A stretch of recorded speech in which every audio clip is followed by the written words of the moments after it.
উত্তপ্ত বালু। সূর্য পশ্চিম আকাশে হেলে পড়েছে। চারিদিকে কেবল নীরবতা। মাঝে মাঝে গরম বাতাস ধুলো উড়িয়ে নিয়ে যাচ্ছে। এই নীরব মরুভূমির বুকে ধীরে ধীরে এগিয়ে যাচ্ছেন এক দরবেশ। মুখে এক অদ্ভুত প্রশান্তি। এই মানুষটির নাম শায়েখ সালমান আল মুজাহিদি। তিনি দুনিয়ার মোহ ত্যাগ করে নির্জন এই মরুভূমিতে আল্লাহর ইবাদতে মগ্ন হয়েছেন। বছরের পর বছর তিনি এইভাবেই কাটিয়েছেন। দিনের বেলায় রোজা, রাতের বেলায় তাহাজ্জুদ। তার ধ্যান, তার চিন্তা, তার সমস্ত অস্তিত্ব কেবল আল্লাহর জন্য নিবেদিত। আজও তিনি রোজা রেখেছেন। সারা দিন কিচ্ছু খাননি, এক ফোঁটা পানিও পান করেননি, কিন্তু তার মুখে ক্লান্তির কোনো ছাপ নেই। তিনি আল্লাহ তাআলার কাছে হাত তুলে বললেন, হে আল্লাহ, তুমি ছাড়া আমার কেউ নেই। এই দোয়া করার পর তিনি ধীরে ধীরে একটি গাছের ছায়ায় বসলেন। ঠিক তখনই দূর থেকে এক বৃদ্ধ এগিয়ে এলেন। তিনি শায়েখ সালমানের সামনে এসে দাঁড়ালেন এবং বললেন, বেটা, তোমার চেহারা দেখে মনে হচ্ছে তুমি ক্লান্ত, এক ফোঁটা পানি খাও। শায়েখ সালমান বৃদ্ধের দিকে তাকিয়ে মৃদু হেসে বললেন, আমি রোজা আছি। বৃদ্ধ গভীর দৃষ্টিতে তাকালেন। তিনি বললেন, তোমার রোজা তো দিনের বেলায় শেষ হয়ে যাওয়ার কথা, কিন্তু আমি শুনেছি তুমি দিনের পর দিন, বছরের পর বছর রোজা রাখছ। শরীয়ত কি এটা সমর্থন করে? শায়েখ সালমান ধীরে ধীরে বললেন, আমি কেবল নবীজি সাল্লাল্লাহু আলাইহি ওয়াসাল্লামের সুন্নত অনুযায়ী রোজা রাখি। আমার নফস যখন কষ্ট দেয়, আমি তখন এটিকে আরও কষ্ট দিই, যাতে সে আল্লাহর সামনে নত হয়। বৃদ্ধ চুপ করে রইলেন। তারপর মৃদু হেসে বললেন, আল্লাহ তোমার নিয়ত কবুল করুন, কিন্তু মনে রেখো, দেহেরও তোমার উপরে হক আছে। শায়েখ সালমান মাথা ঝুঁকিয়ে সম্মতি জানালেন। তিনি জানতেন ইসলাম সবসময় মধ্যম পন্থা পছন্দ করে, কিন্তু তার অন্তর কখনোই বিশ্রাম চায় না। কি এই বৃদ্ধ সাধারণ পথিক, নাকি আল্লাহর অদৃশ্য বার্তাবাহক? শায়েখ সালমান জানতেন না, কিন্তু এই কথা তার মনে গভীর দাগ কাটল।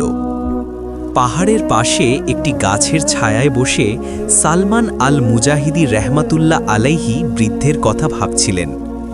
দেহের উপরেও হক আছে, এই কথাটি তার মনে গভীরভাবে দাগ কেটেছে। তিনি জানেন শরীয়ত ভারসাম্যের শিক্ষা দেয়। সন্ধ্যা ঘনিয়ে এলো। শায়েখ সালমান অজু করে একটি শুকনো খেজুর খেয়ে সামান্য পানি পান করলেন। রোজা ভেঙে ফেলার পরও তার কোনো চাহিদা নেই।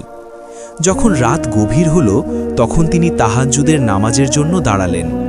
এই নিঃশব্দ মরুভূমির বুকে একমাত্র তিনি জেগে আছেন।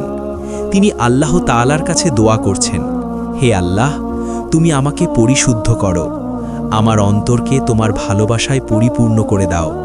তিনি আল্লাহ তাআলার কাছে কেঁদে কেঁদে দোয়া করতে লাগলেন। কয়েকদিন পর শায়েখ সালমান যখন রোজার শেষের দিকে ছিলেন, তখন হঠাৎ একদল লোক মরুভূমির পথে এলো।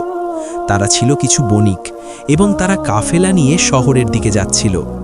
তাদের মধ্যে একজন লোক এসে সালাম দিলেন, হুজুর, আমরা পথ হারিয়ে ফেলেছি, পানি ও খাবার ফুরিয়ে গেছে, আপনি কি আমাদের সাহায্য করতে পারবেন? শায়েখ সালমান একটু চিন্তা করলেন। তার কাছে সামান্য খাবার ও পানি ছিল, যা দিয়ে তিনি সাহারি করবেন এবং রোজা রাখবেন। কিন্তু এই ক্ষুধার্ত পথিকদের সামনে নিজের প্রয়োজন ভুলে যাওয়া ছাড়া আর কোনো উপায় নেই। তিনি এক মুহূর্ত দেরি না করে নিজের সব খাবার ও পানি কাফেলার লোকেদের হাতে তুলে দিলেন। তারা খুশি হয়ে বলল, আপনার কিছু লাগবে না? শায়েখ সালমান শুধু মৃদু হেসে বললেন, আমার মালিক আছেন, তিনি ব্যবস্থা করবেন। লোকগুলো অবাক হয়ে তার দিকে তাকিয়ে রইল। এরপর তারা বিদায় নিয়ে চলে গেল। কিন্তু তখনও ফজরের সময় হয়নি। শায়েখ সালমান জানতেন এবার তিনি না খেয়েই রোজা রাখতে বাধ্য হবেন। তবে এটি তার জন্য নতুন কিছু নয়। রাতের আধার ধীরে ধীরে মিলিয়ে যাচ্ছে, কিন্তু শায়েখ সালমানের বুকের ভেতর যেন আগুন জ্বলছে। তিনি জানেন আজকের রোজা তিনি সম্পূর্ণ না খেয়েই রাখবেন। গতরাতের সেহরিতে তিনি কিছুই খেতে পারেননি।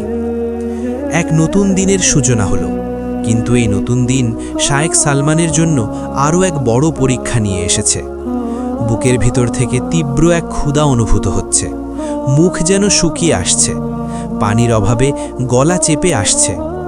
শরীর দুর্বল হয়ে পড়েছে, তবু তিনি হাল ছাড়েননি। তখন তিনি নিজের নাফসকে বললেন, হে নাফস, তুমি কি এতই দুর্বল যে সামান্য ক্ষুধা তৃষ্ণাও সহ্য করতে পারবে না? তোমাকে তো আরও শক্ত হতে হবে। এরপর তিনি আল্লাহর জিকিরে মগ্ন হলেন, যেন এই কষ্ট ভুলে থাকতে পারেন। দুপুরের দিকে হালকা ঠান্ডা বাতাস বইল। মরুভূমির উত্তাপে এটি ছিল আল্লাহ তাআলার এক রহমত স্বরূপ। ঠিক তখনই দূর থেকে এক আগন্তুককে আসতে দেখা গেল। সে ছিল মধ্যবয়সী, হাতে একটি ছোট থলে। শায়েখ সালমানের দিকে তাকিয়ে সে বলল, হুজুর, আমি আপনাকে দূর থেকে দেখেছি, মনে হলো আপনি ক্ষুধার্ত। এই রুটি আর খেজুর গ্রহণ করুন। শায়েখ সালমান অতিথির দিকে তাকিয়ে মৃদু হাসলেন। তিনি বললেন, তোমার এই খাবার কোথা থেকে এলো?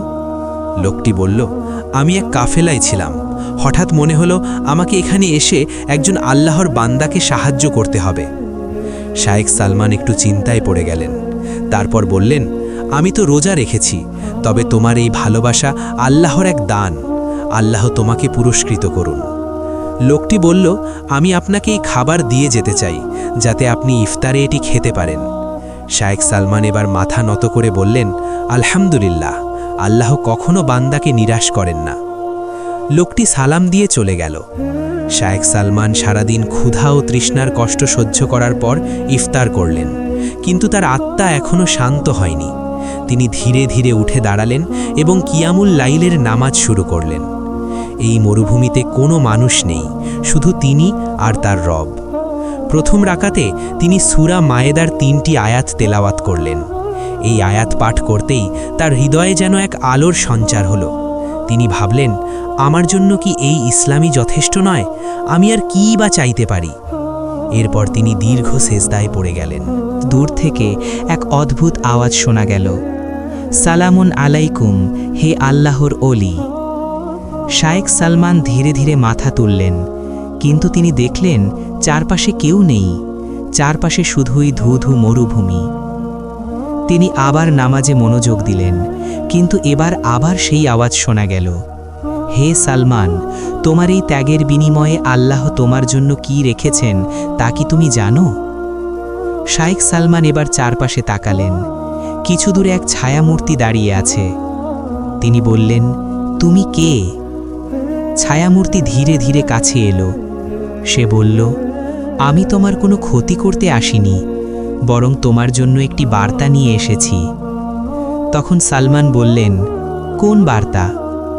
তখন সেই ব্যক্তি বললেন, আল্লাহ তোমার রোজার কষ্ট কবুল করেছেন, তোমার জন্য জান্নাতে এক বিশেষ জায়গা নির্ধারিত হয়েছে, যেখানে ক্ষুধা ও তৃষ্ণার কোনো অস্তিত্ব থাকবে না। শায়েখ সালমান একটু হাসলেন। তিনি বললেন, আমি জান্নাতের জন্য এই কষ্ট করছি না, আমি কেবল আমার রবের সন্তুষ্টি চাই। এই কথা বলতেই ছায়ামূর্তি হেসে বলল, সুবহান আল্লাহ, তুমি সত্যিই সেই লোকেদের একজন যাদের অন্তর আল্লাহর প্রেমে ভরা। তুমি জান্নাতের জন্য করো না, কিন্তু জান্নাত তোমার জন্য অপেক্ষায় আছে। এরপর হঠাৎ করেই ছায়ামূর্তি অদৃশ্য হয়ে গেল। শায়েখ সালমান কিছুক্ষণ বসে রইলেন, তারপর বললেন, হে আল্লাহ, তুমি আমাকে সেই পথেই রাখো যা তোমার প্রিয় রাসূল সাল্লাল্লাহু আলাইহি ওয়াসাল্লাম ও সাহাবাদের পথ। এই বলে তিনি আবারও সেজদায় পড়ে গেলেন। এই ছিল আজকের ছোট্ট ঘটনা। ঘটনাটি যদি ভালো লেগে থাকে তাহলে অবশ্যই লাইক, সাবস্ক্রাইব আর শেয়ার করতে ভুলবেন না।